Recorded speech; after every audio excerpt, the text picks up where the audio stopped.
고평가 아니라고 생각해요. 앞으로 이만큼 더 커지는 거잖아요. 줄어든 사이즈도 현재 사이즈보다는 2배는 될 거라는 거죠.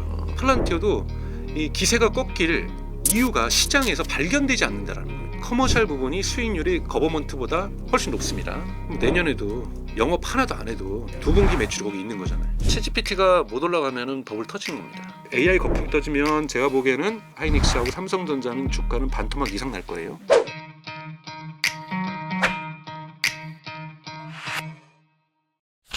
최근에 이제 미국 기술주들이 좀 크게 출렁이면서 AI 거품론이 좀 다시 불거지는 모습이었는데요. 이런 조정이 생긴 이유가 좀 궁금하고, 기술주들이 어떻게 보면 실적에 비해 고평가됐다는 지적이 계속 있는데 그 부분에 대해서는 어떻게 보실까요? 저는 뭐 거꾸로 나가면은 고평가 아니라고 생각해요. 지금같이 경제가 하나의 역사적인 국면 전환을 하고 있을 때 P 레이쇼로 기업을 평가한다, 그건 넌센스라고 저는 생각이 들어요. 그러니까 거품이 있어서 거품이 터질 수도 있어요. 그 기업의 주가가 몰락할 수는 있어요. 그런데 이들이 만들어내는 당신의 닷컴 버블과 다르게 닷컴 버블이 터졌어도 인터넷 경제에는 왔고요. 근데 닷컴 버블에 있던 기업들은 대부분 살아남지 못했죠. 그건 뭐냐면 매출이 없었거든요. 근데 지금의 기업들은 다 매출이 있어요. 그러니까 주가의 조정은 올 수 있어도 그들이 파산하는 일? 예를 들면 메타가 파산할까요? 구글이 파산할까요? 그러니까 어렵다라는 거예요. 애플이 무너지긴 해도 파산할까요? 그러진 않을 거라는 거예요. 마이크로소프트가 위축되긴 해도 파산하지는 않죠. 근데 위축만 돼도 주가는 확 빠지겠죠. 엔비디아가 성장률이 둔화될 수는 있어요. 그렇다고 해서 그 기업이 망할까요? 그러진 않는다라는 거죠. 그런 부분에서 이러한 과거의 닷컴 버블하고는 다르다라는 거고요. 그 다음에 주가가 출렁이는 건 버블이 맞아요. 자꾸 버블이 아니라고 정신승리를 하는 것은 하는 측이 있는 거고, 마케팅적인 용어로 안 하는 사람이 있어요. 대표적으로 젠슨왕이죠. 젠슨왕은 버블 아니라고 얘기를 해요. 왜냐하면 그럼 버블이라고 얘기하는 순간 주가가 얼마나 떨어지겠어요. 버블이 그렇잖아요. 지금 뭐 마이클 머리 베리 같은 아무리 과거 유명해 있어도 지금은 다 맞추는 것도 대부분 못 맞추는 이 사람이 저 얘기한다고 막 주가 폭락하고 누가 사람들이 전문기관에서 투자자들이 애널리스트들이 플란티어 너무 주가 비싼 거 아니야? 이랬더니 주가 막 폭락하고 다시 올라가고 막 이러고 있는데, 젠슨왕이 여러분 제 기자회견을 하겠습니다, 버블입니다, 이러는 순간 어마어마한 조정이 오겠죠. 그러니까 젠슨왕은 그 얘기는 못하는 사람인 거예요. 그렇다고 해서 젠슨왕만 말만 있고 젠슨왕이 버블 아니냐니까 버블 아니야 이렇게 얘기할 수는 없죠. 지금 뭐 언론뿐만이 아니라 파이낸셜 타임즈, 월스트리트 저널 다 버블이라고 얘기를 하고 있고, 기관 투자들도 대부분 버블이라고 얘기를 하고 있어요. 버블인데 왜요? 지금 과거와 다르긴 했지만 여러분, 오픈 AI가 매출이 130억 달러 나는데 1조 달러 넘는 설비 투자를 하잖아요. 그게 상식적으로 불가능한 거죠. 그러니까 무디스 같은 경우는 넌센스라고 얘기를 하는 거죠. 너네 이건 신용평가하면 그냥 마이너스 점수, 그냥 점수도 안 줄 거야라고 얘기를 하는 수준이잖아요. 불가능한 파이낸스 구조다, 이렇게 얘기를 하는 거잖아요. 생각해 보세요, 여러분. 매출 100만 원 나는 데서 어디 가가지고 저기 10억 빌려 오라 그러면 여러분 대출해 주겠어요? 은행에서? 문전 박대죠. 너 미친 거 아니야라고 그럴 거 아니에요. 너 1년에 저기 장사해서 100만 원 버는데 나한테 지금 10억 빌려달라는 거야? 불가능해요. 저기 뭐 은행 저기 그런 100만 원의 사람들은 어디 가서 아파트도 대출 못 받아요. 신용 점수도 바닥이기 때문에. 지금 여러분 오픈 AI가 그러고 있는 거예요. 그러다 보니 아무리 이것이 제가 보니까 신동이에요. 세상 바꿀 것 같긴 해요. 아인슈타인 같은 애예요. 막 이러 보면은 어떻게 얘가 세상 일어나면서 나중에 보면 막 장난 아니겠는데, 연봉 막 100억 받겠는데, 그래도 20억 지금 빌려줘야 돼. 이러니까 거품 논쟁이 일어나는 거죠. 이건 거품 맞죠. 엔비디아도 돈 번 걸 가지고 1,000억 달러. 여러분 1,000억 달러가 어디 작은 돈이 아니잖아요. 여러분 우리나라가 26만 장 그 GPU 사는 비용이 96억 달러인가 그래요. 그 10배를 엔비디아가 저기 오픈 AI에 투자하는 거예요. 그리고 오픈 AI는 그거를 100% 엔비디아 칩산을 냈습니다. 그러니까 순환 거래라는 비판을 받는 거죠. 그러니까 여러분 지금 한국이 이 정도 갖고 막 나라가 들썩들썩 막 코스피 막 올라가니 많이 이러고 있는데 X가 비교도 안 되는 거잖아요. 우리 26만 장 결정된 그 다음 주에 오픈 AI하고 아마존하고 AWS 계약했어요. 데이터 센터. 그러니까 규모 사이즈가 다르다라는 거죠. 근데 이 중에 반은 아마존도 대출 받아서 해요. 과거에는 100% 대출했다면 닷컴 시장 이제 반은 자기 돈으로 해요. 빅테크 돈이 있으니까. 근데 반은 파이낸싱 해요. 근데 파이낸싱 할 때도 마이클 베리가 욕하는 게 뭐냐면 GPU 갖고 감가상각 조정하죠. 그러면 엄청난 이윤율에 엄청난 변화가 있거든요. 근데 불법 아니에요. 마이클 베리는 마치 불법하고 있는 것처럼 얘기하는데 원래 GPU는 3년에서 6년 사이에 제가 마음대로 적으면 돼요. 만약에 그걸 불법으로 했으면 뉴욕 증권거래 SEC에서 가만히 있었겠어요? 장부 조작으로 잡아들이죠. 그거는 장부 조작을 한 게 아니죠. 합법적인 틀 내에서 내가 이 마이크를 감가상각을 6개월에 되고 1년에 되는 거라고 적겠으면 제가 7개월 적었다가 12개월 적어도 돼요. 물론 이렇게 함으로써 지금 이익률이 증가하는 것처럼 보이죠.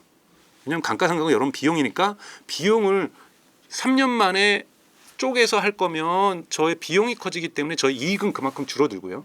이걸 갖다가 3년이 아니라 6년으로 늘리면 매년에 있는 비용이 줄어들기 때문에 평균 비용이 저의 이익률은 커지겠죠. 이렇게 하면서 우리는 계속 성장하고 있다는 걸 보여줄 수 있어요. 근데 그거보다 더 큰 걸 이번에 뭐 월스트리트저널이 밝혀낸 거잖아요. 메타 같은 경우에는 큰 6기가와트짜리 여러분 6기가와트가 얼마나 큰 거냐면 원자력 발전소 6개 들어가는 하이페리온 그 투자를 하는데 SPC를 만들어서 투자를 해요. 건설을 해요. 즉 목적형 기업을 만들어서 여기에 은행권에서 돈을 집어했습니다. 그래서 여기에서 해서 사실은 소유를 이들이 가져가요. 이들이 가져가는데 메타는 이거를 임대를 하겠다라는 거. 근데 임대료가 보통보다 비쌉니다. 그러면 그 임대료로 이자와 분할 상환하는 거예요. 그런데 오픈AI 이번에 메타가 무슨 계약을 했냐면 그걸 월스트리트저널이 밝히는 게 뭐냐면 만약에 우리가 임대료를 못 내게 비즈니스가 안 돼도 무조건 그 돈은 둔다. 그러니까 원금 플러스 이자까지 상환 보장을 했는데 이러한 계약서가 메타의 부채로는 1도 안 잡힙니다. 6기가와트의 원자력 발전소 6개의 전력이 필요한 어마어마한 데이터 센터, 맨하탄 크기예요, 여러분. 여의도 7배입니다. 이러한 데이터 센터를 지면서 부채가 1도 없어요. 근데 자기네 돈은 1달러도 안 들어갔어요. 그럼 이게 말도 안 되는 일이잖아요. 그냥 파이낸스 기법이에요. 이런 게 있어요. 이런 보도가 나오면 바람이 불어요. 저거 진짜 잘하는 거 맞아? 거품 아니야? 거품 맞아요. 저러다 메타 망하는 거 아니야? 두려움이 있죠. 이때 투자자들의 투심은 흔들리는 거고 그러면 주가가 조정을 받는 거죠. AI 경제가 오더라도 거품이 터지지 않고서도 조정이 올 수 있어요. 저는 조정 여러 번 올 거라고 봐요. 근데 그건 거품이 터지는 거하고 다른. 여러분 거품이 터지면 닷컴 버블보다 충격은 더 클 거고요.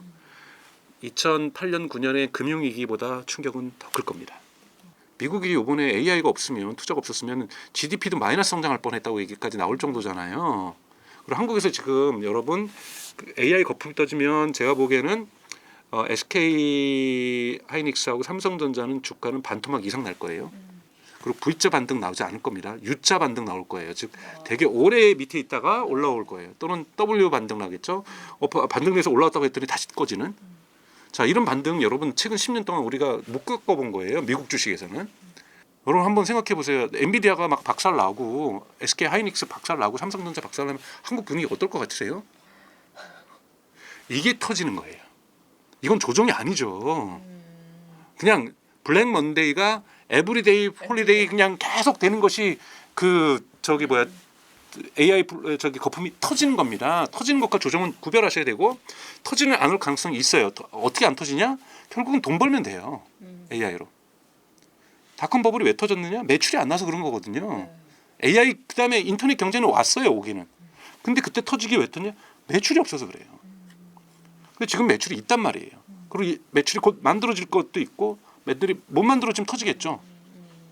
터질 수도 있어요. 터질 가능성이 저는 제로라는 말씀이 드리는 게 아니라 터질 수도 있는데 지금 이 조정하고 터지는 거하고는 질적으로 다르다는 얘기예요. 그리고 이러한 조정은 이러한 바람은 수없이 올 겁니다. AI 거품론 속에서 이제 주목받는 종목 당연히 이제 엔비디아일 텐데요. 실적 발표가 이제 20일 새벽 이제 녹화일 기준으로는 한 뭐 2, 3일 뒤에요. 이제 곧 나올 건데 이번 실적과 향후 주가 전망이 일단 어떻게 보시는지 궁금합니다. 실적이 나쁠 이유가 없잖아요.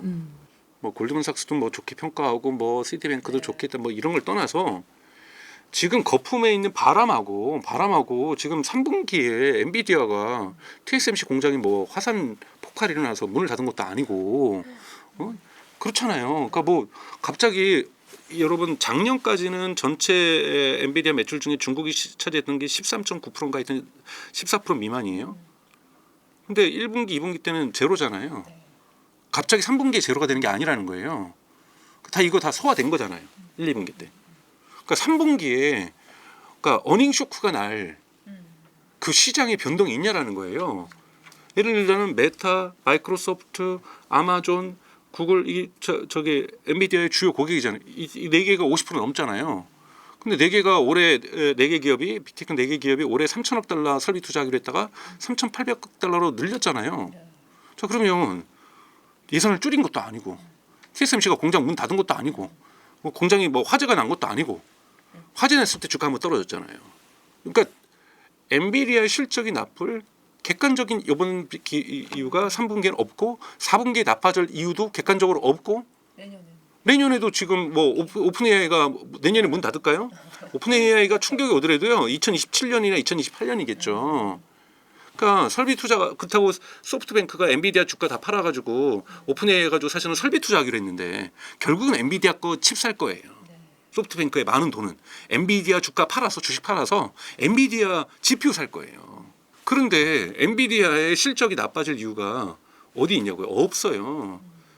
그러니까 이 주식 시장에서의 분위기가 안 좋아서 주가가 상승 탄력은 못 받을 수는 있죠. 하지만 버팀목으로서의 역할은 저는 할 거라고 봅니다. 앞서 얘기를 좀 해주셨는데 엔비디아랑 오픈 AI가 이제 1,000억 달러를 투자해서 공동으로 데이터 센터를 만들잖아요. 이게 그럼 오픈 AI가 이제 엔비디아 칩을 다 독점을 하게 되는 이제 구조, 독점 구매를 하는 구조인데 그러면 양사 모두에게 뭐 윈윈으로는 생각이 되나 그렇지만 위험 요소도 있을 것 같은데. 위험 요소는 엔비디아 입장에서는 그런 계약을 오픈 AI가 치사하게 AMD랑도 했다라는 거예요. 그래서 0.01달러의 AMD 주식을 사서 무조건 그걸 주식을 되팔아서 그 돈 가지고는 딴 데 쓰면 안 되고 다 100% AMD 저기 GPU를 사야 되잖아요. 아직 만들어지지도 않은 GPU에 생산도 안 되는 그 GPU를 사겠다는 약속을 가지고 지금 주식은 벌써 준 거죠. 그러면서 주가는 치솟고 있는 거고요. 오픈 AI는 떼돈을 번 거고 그 돈을 가지고 근데 딴 데 못 쓰고 사야 되는 거죠. 그러니까 즉 GPU 시장이 그러니까 요만했다가 지금도 요만하다고 보면 과거 2년 전에 비해서 요만했다가 엄청 커진 거지만 앞으로 이만큼 더 커지는 거잖아요. 여기를 근데 엔비디아가 100% 먹을 줄 알았더니 우리는 그냥 시장 점유율 80%나 70%는 떨어지고 AMD도 한 20-30%는 가져가겠어. 구글도 가져가고 또 심지어는 테슬라도 만들 거니까 테슬라도 좀 가져가는데 이 줄어든 사이즈도 현재 사이즈보다 한 2배는 될 거라는 거죠. 그렇기 때문에 시장이 분점되는 것이 엔비디아 입장에서는 위기일 수 있지만 저는 그것이 그렇게 위기라고 생각하지 않아요. 어떻게 끝까지 독점해요. 그럴 수는 없는 거거든요. 하지만 시장 사이즈가 커지면서 마켓 쉐어가 줄어드는 것은 매우 지극히 정상적인 시장의 성장 과정이에요. 테슬라의 시장 점유율이 줄어들었다? 그럼 웃긴 얘기인 거죠. 왜냐하면 그 당시엔 경쟁사가 없었으니까 테슬라가 혼자 다 팔았다가 시장 사이즈가 커지는데 테슬라의 시장 점유율이 줄어드는 게 그게 뭐가 문제예요. 그리고 이제는 AI 기업으로 할 거기 때문에 요만큼만 팔고 전략을 바꿨잖아요. 더 올리는 게 아니라 요만큼 파는데 이걸 다 AI로 해가지고 얘네들을 다 매출 만들어내는 도구로 쓰겠다라고 바꾼 거잖아요. 그러니까 이런 식이기 때문에 엔비디아에게 큰 위협은 현재로서는 없다. 하드웨어도 워낙 잘하고 흔히 말해서 쿠다라고 하는 생태계적인 어떤 방어막도 키우고 물론 엔비디아가 아직까지 전체 매출의 88%가 데이터 센터에서 나오고 있기 때문에 엔비디아도 이거를 줄이고 엔비디아의 전체 매출 사이즈를 열어서 흔히 말하는 피지컬 AI 쪽에서 돈을 벌겠다는 계획은 최근에 발표를 했어요. 근데 그건 계획인 거고요. 그렇게 되면 좋죠. 그러기 위해서 현대도 찔러본 거고, 저 우버랑도 찔러본 거고, 곳곳에 뭐 토요타도 사실 찔러봤어요. 그러니까 토요타도 찔러보고 이거 다 하고 있는 거거든요. 근데 이거는 가능성으로 열려 있는 시장인 거고요. 근데 이것이 열리지 않다 할지라도 데이터 센터의 매출로 커질 거라고 좀 보고 있습니다. 최근 챗 GPT의 상용화 이제 속도를 보면 오픈 AI가 계속 성장을 할 수 있는지도 약간 의문을 갖고 계시는 분들도 있는데 앞으로 더 올라갈 잠재력 충분하다고 보세요? 챗 GPT가 못 올라가면은 버블 터지는 겁니다. 왜냐면 챗 GPT가 금강으로 치기면은 금 캐고 있는 최종 그렇죠. 플레이어잖아요. 네. 아니 금을 못 캐는데 엔비디아가 곡괭이하고 삽 계속 쳐서 뭐해요? 지금 왜 오픈AI가 여러분 1조 달러의 설비 투자를 하겠습니까? 여러분 그 학습용이 아니라는 거예요. 학습용은 지금 있는 것 같고 어떻게 좀 쓰거나 조금 더 늘리면 돼요. 한국에 보도가 안 됐는데 포르투갈에 150억 달러? 마이크로소프트인가요? 스페인에도 100억 달러? 그리고 뭐 독일에 막 제일 좋게 졌다고 독일 신문들 난리가 났어요. 60억 달러? 영국의 뭐 120억 달러 다 마이크로소프트 구글들이 데이터 센터 거기다 짓고 있는 거기서 학습할까요? 아니에요. 거기서 서비스할 거라는 거예요. 이제 여러분 이제 AI 칩은 AI GPU는 두 군데 쓰입니다. 하나는 트레이닝 학습. AI 모델을 성장시키는 이것도 계속 해야죠. 5.0 나왔으니까 6.0 나와야 될 거 아니에요. 7.0도 나와야 되고 여기에 데이터 센터가 필요한 거고요. 학습에. 그다음에 서비스, 인퍼런스, 그러니까 추론이라고 하죠. 우리가 질문 던지면 답변 주는 거. 근데 이것도 좀 더 고도화되겠죠. 사람들이 점점 텍스트로 안 물어보고 이제는 영상으로 물어볼 거고 소라도 많이 쓰면서 동영상도 막 만드는데 막 30초 저 1분으로 늘려주세요 막 그럴 거고 그럴 때마다 GPU가 엄청나게 쓰일 거고 그러다 보니까 전 세계에다가 GPU를 다 깔려는 거고 한국도 해남에다가 뭐 데이터 센터 짓겠다 뭐 울산에도 뭐 당연히 이게 뭡니까 그렇다고 해서 이 데이터 센터 가지고 우리는 이걸 가지고 필리핀을 공략하기 위해서 한국에 아니 그냥 한국 서비스 하려고 한국도 이제 그 정도의 데이터 센터를 더 지어야만 하는 거예요. 한국의 서비스가 잘 되기 위해서는. 네이버도 질 거고 다 질 거 아니에요. 그런데도 불구하고 이것이 부족하다고 얘기한단 말이에요. 이것이 수출용 데이터 센터가 아닙니다. 한국에 짓는 거. 그러니까 그만큼 데이터 센터가 더 필요해진다라는 거고 여기에서 오픈 AI가 근데 우리는 아무래도 예측을 잘못한 것 같아요. 우리 이렇게 많이 안 필요해요. 우리 작게 갈게요. 시장이 어떻게 반응할까요? 저 엔비디아한테 그 1,000억 달러 투자 안 해주셔도 돼요. 우리 그거 GPU만 써야 되는데 그 정도 GPU 안 필요한데요. 우리 추론 그렇게 안 필요해요. 이용자들이 우리 걸 안 쓰네요. 이 순간 여러분 그게 바로 버블 터지는 거예요. 오픈 AI가 그래서 저는 뭐 개인적으로 이렇게 이해관계가 있는 거 아닙니다. 제가 마이크로소프트 지분도 한 장도 안 갖고 있고 주식을 그렇기 때문에 오픈 AI랑 직간접적으로 저는 연결 안 돼 있는데 오픈 AI가 망하면 거품은 터지는 겁니다. M7의 좀 향방도 궁금한데요. 최근에 그 S&P 500에서 M7의 비중이 작년에 높죠. 이제 20%에서 올해는 한 35%까지 늘었다고 하더라고요. 내년에도 이렇게 증시 주도권이 비테크 기업들이 가져갈까요? 그러니까 바람이 불고 거센 바람이 불고 태풍이 치고 그러면은 그들의 주가는 꺼지겠지만 비중이 꺼지기는 어렵죠. 왜냐하면 나머지 주가들도 영향을 받으니까요. 물론 음식주라든지 뭐 에너지전 관련 연관이 있죠. 뭐 여러 가지 뭐 바이오라든지 이런 뭐 하지만 전체적인 지금 M7이 지금 이렇게 비중이 커졌는데 M7이 위축될 가능성은 없다는 거 아닙니다, 여러분. 조정의 바람은 여러 번 불 거라고 제가 말씀드렸잖아요. 여러 번 불 건데 어떤 이유에서든지 간에 불 건데 이들의 어떤 비중이 지금 AI 주도주들인데 지금 AI가 아니고서야 양자 컴퓨터 얘기하시는 분들이 있죠. 근데 양자 컴퓨터의 주가의 진폭을 보세요. 이거는 아직 왜 진폭이라면 제가 양자 컴퓨터 미래를 믿지 않는 게 아니라 양자 컴퓨터는 아직 마켓이 의미 있는 마켓이 형성이 안 된 거잖아요. 네. 앞으로 들어갈 돈은 더 많죠. R&D 차원에서. 근데 그 매출을 벌면서 가는 게 아니란 말이에요. 근데 AI만 해도 여러분 다릅니다. 메타의 광고 매출이 증가한 거, 효율성이 증가, 이거 AI 때문이에요. 구글이 광고 매출과 광고 효율성이 증가한 거 AI 때문이에요. 데이터 센터를 그들이 해가지고 클라우드 서비스 팔아먹는 거 AI 때문이에요. AI 매출이 분명히 존재하고 있어요. 그러니까 그렇기 때문에 이거는 양자하고는 좀 다르다고 저는 생각이 들고 이런 부분에서 이 M7이 차지하는 비중이 줄어들 거라고 예측하는 건 저는 어렵다고 저는 생각이 들고 오히려 강화될 수도 있습니다. 저는. M7 뒤를 잇는 기업으로 이제 팔란티어도 네. 많이들 얘기하시는데 팔란티어 뭐 내년에도 올해와 같은 상승세 좀 이어갈 수 있을까요? 우선 주가는 잘 모르겠지만 주가도 저는 상승할 거라고 보는데요. 실적이야 상승할 수밖에 없죠. 왜냐하면 이번 3분기 발표에서 되게 한국에서 많이 보도가 안 되는데 RPO라는 개념을 발표했어요. 리메이닝 뭐죠? 퍼포스 뭐 오브리게이션이라고 해서 가계약은 했는데 우리 엔지니어 인력이 모자라 가지고 그걸 처리 못한 그러니까 그거는 이제 우리 엔지니어가 지금 이 프로젝트 끝나고 나면 그쪽 가서 하면은 우리 매출로 잡히는 거예요. 이게 25억 달러예요, 여러분. 근데 뭐 거칠게 표현해서 3분기 매출이 11.5억 달러였잖아요. 그리고 4분기 예측되는 게 13억이잖아요. 그럼 내년에도 영업 하나도 안 해도 두 분기 매출이 거기 있는 거잖아요. 네, 이미 잡힌 거죠. 그러면 지금 룰 오브 40가 즉 매출 성장률하고 영업이익률이 합쳐서 지금 100을 넘은 거잖아요, 드디어. 엔비디아가 114긴 합니다만 엔비디아는 칩 자체가 워낙 독점하다 보니까 칩 하나를 거의 78%막 80%씩 봉이 김선달도 구현하지 못했던 하드웨어 갖고 소프트웨어 지금 보다 더 심한 이익률을 구현하니까 그렇게 높은 거잖아요. 그런데 팔란티어는 그렇지 않은 상황 속에서도 100을 넘었다는 건 엄청난 성장세를 보여주고 있는 거죠. 이런 부분에서 내년도에 팔란티어도 이 기세가 꺾일 이유가 시장에서 발견되지 않는다라는 거예요. 이번에 또 하나 건강했던 지표는 뭐냐면 거버먼트 지표하고 커머셜 지표가 있는데 미국 커머셜에서의 매출 성장률이 110%를 넘었다라는 거예요.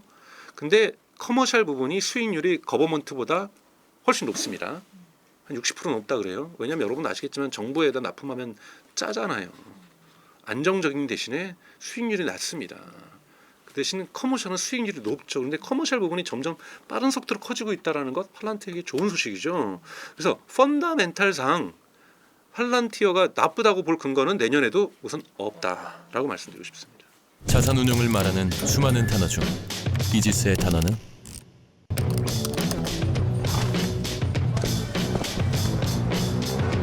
나간다,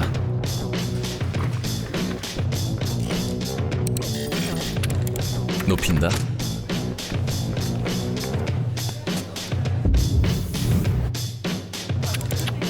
부딪힌다, 이거 충분히 검토가 됐을까요?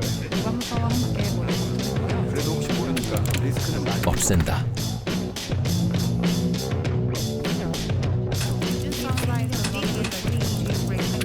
잊는다. 오직 단 하나의 단어, 지킨다를 위해. 그렇게 전략적으로 지켜낸 자산으로 좋은 기회를, 더 큰 성장을, 지속 가능한 수익을, 가장 기본에 충실해야 새로운 투자의 가능성으로 나아갈 수 있을 테니까. 그래서 이지스 한마디로 지키되 새롭게. 이지스 자산운용